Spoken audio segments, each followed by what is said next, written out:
Good day, sir. My name is Jeanette Elemenio from BSED Filipino 1. And now I am going to discuss about experimental learning by David Kolb. Experiential learning is also known as learning by doing, is a teaching method where learners engage in direct experiences and reflect on those experiences to enhance knowledge, skills, and understanding. So, learning by doing man siya, so it means na kailangan ni mo siya gamundaan anha ka makabalo sa isa ka butang. So, those experiences can give you knowledge, skills, and understanding.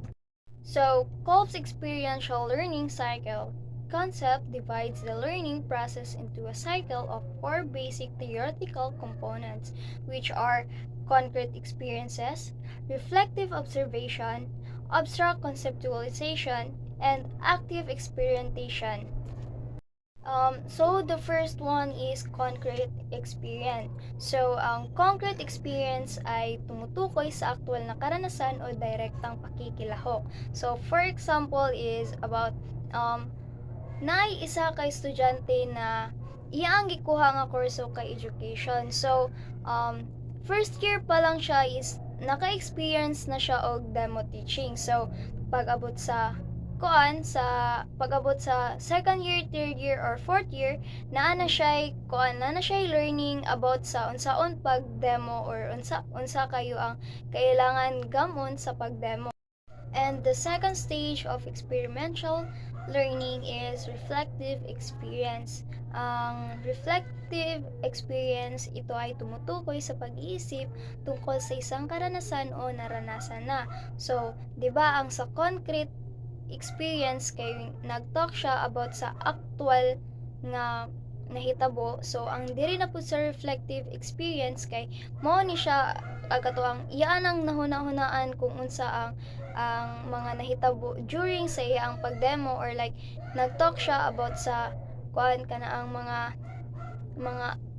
mga angay niyang gamon, or like kana ang iyaang mas i-improve pa during sa demo. And the third stage of experiential learning is abstract conceptualization.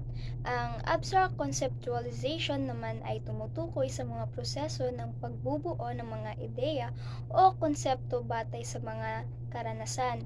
So, ang example lang niyang ay sa abstract conceptualization kay 'di ba ang sa sa reflective kay nag-talk siya about og kanang mga iyaan ang nahuna-hunaan nga unsay nahitabo during sa iyang pag-demo. Ang diari na pud sa abstract conceptualization kay nana siya mga ideya or mga konsepto nga angay niyang gamon ana ang kanaang nana siya sa atubangan, or like kanaang nana siya mga kanaang nana siya ideya kung unsaon niya pagdala ang iyang mga students, or unsaon niya paghatag og mga instruction. And the last stage of experiential learning is active experimentation.